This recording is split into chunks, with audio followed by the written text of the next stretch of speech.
तो गाइज अस्सलाम वालेकुम, welcome back to the new blog. Myself Khushboo. I hope you all are okay. Continue आप लोग एक कमेंट करते हैं कि मुझे प्रयागराज के बारे में बताइए, रूम के बारे में बताइए। तो चलिए आप लोग पूछें और हम उसका जवाब न दें, ऐसा हो नहीं सकता। तो मुझे लगा कि मुझे इस पर एक ब्लॉग ज़रूर बताना चाहिए बना के कि क्या कैसे है।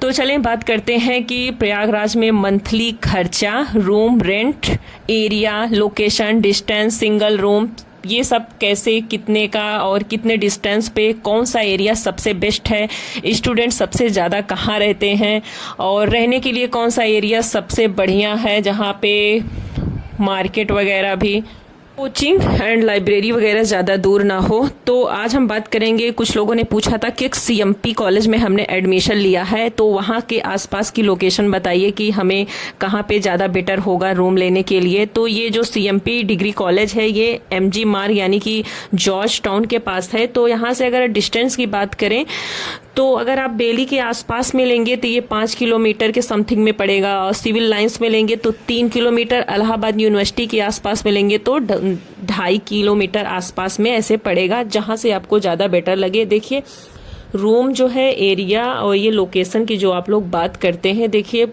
रहने के लिए तो स्टूडेंट पूरे प्रयागराज में रहते हैं, 2, 4, 6, 8, 10 किलोमीटर के इर्द गिर्द में, कोई बहुत दूर से नहीं आता, 20-25 किलोमीटर ऐसा नहीं है। एंड सभी जगह अच्छे हैं, सभी एरिया अच्छे हैं। और सबसे ज़्यादा अगर स्टूडेंट की बात करें कि वो कहाँ पे रहते हैं, तो सबसे ज़्यादा ब्लड बैंक के पास सलोरी हो गया, बघाड़ा हो गया। बट सलोरी और बघाड़ा की तरफ आप लोग जानते होंगे कि जैसे बाढ़ आ जाती है तो वहाँ पे थोड़ा सा दिक्कत होती है, बट बाढ़ हर साल नहीं आती है, वो बहुत कोई बड़ा मैटर नहीं है। एक प्रॉब्लम तो ये थी।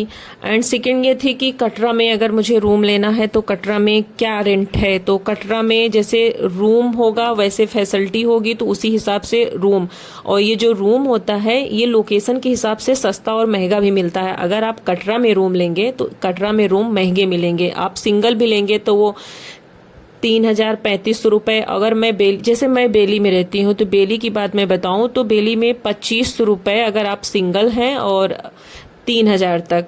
एंड अगर आप 2 लोग रहते हैं तो 4,045 रुपये के आसपास में मिलेगा।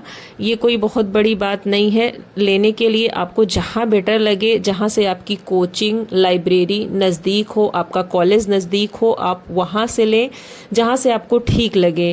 रहने के लिए बताया कि सब जगह लोग रहते हैं। एंड अब हम बात कर लेते हैं कि महीने का खर्चा। देखिए वो आप लोगों पे डिपेंड करता है कि आप लोग कैसे कितना खर्च करते हैं। जैसे हम 2 लोग रहते हैं अभी, तो मेरा रूम का जो रेंट है वो 3-4 हज़ार हो जाता है, प्लस में जो सब्जी वगैरह, डेली अपना पॉकेट खर्च, लाइब्रेरी वगैरह जो भी अपना डेली का खर्चा होता है वो सब मिला के 6 से 7 हज़ार में मतलब मैक्सिमम हो जाता है 2 लोगों में।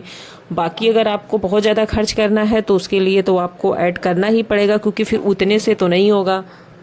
एंड अगर आपका बजट अच्छा है, ठीक ठाक है, फाइनेंशियल कोई इशू नहीं है, तो आप सिविल लाइंस में ले लीजिए। सिविल लाइंस से रूम लेंगे आप, कहीं भी आपको कोचिंग, लाइब्रेरी या फिर मार्केट या फिर कोई आपका कॉलेज हो, वहाँ से हर चीज़ें, ये एक पॉइंट होता है। तो आप यहाँ से आप कहीं भी जाना होगा तो दिक्कत नहीं होगी, क्योंकि सिविल लाइंस से हर चीज़ एकदम मतलब आसपास में ही है, तो आप वहाँ ले सकते हैं। बट सिविल लाइंस का जो किराया होता है वो महंगा है, वहाँ पे फैसिलिटी आपको अच्छी देंगे बट रूम महंगा मिलेगा।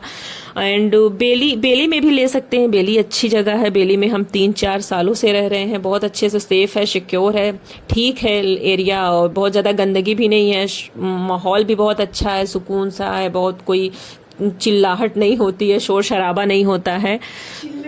रहने के लिए सब अच्छे हैं। सिविल लाइंस, ब्लड बैंक, बेली, म्योराबाद, कटरा, और ज़्यादा दूर नहीं जाना चाहते हैं या जाना भी चाहते हैं तो आप तेलियरगंज चले जाइए, गोविंदपुर, कहीं भी ले लो यार। बस हमारा मेन मकसद क्या है, हमें रहना है, पढ़ाई करना है, बस हमारे कोचिंग, हमारे लाइब्रेरी और कॉलेज वगैरह के आसपास में हो, मार्केट ठीक ठाक हो। एंड आप कहीं भी रहेंगे, लेकिन एक चीज़ नोट कर लीजिए, अगर आपको बुक से रिलेटेड ऑनलाइन फॉर्म हो, कोई भी स्टेशनरी का कोई भी सामान हो, कुछ भी चीज़ें लेना हो, तो आप जब तक तक कटरा नहीं जाओगे आपका उद्धार नहीं होगा, तो कटरा जाना ही पड़ेगा, उसके लिए निश्चिंत रहिए। तो जैसे भी हो, आपको अगर आपकी जानकारी लगे कि कंप्लीट हो गई है हमारे द्वारा बताई गई, तो आप हमें नेक्स्ट ब्लॉग में कमेंट ज़रूर करना, और मिलेंगे आप सबसे जल्दी ही एक नेक्स्ट ब्लॉग में। तब तक आप लोग मस्त है, अच्छे से पढ़ाई करें। कोई और बात हो कोई तो हमें कमेंट करना। एंड लास्ट में एक thanks for watching this video, thanks again, bye bye.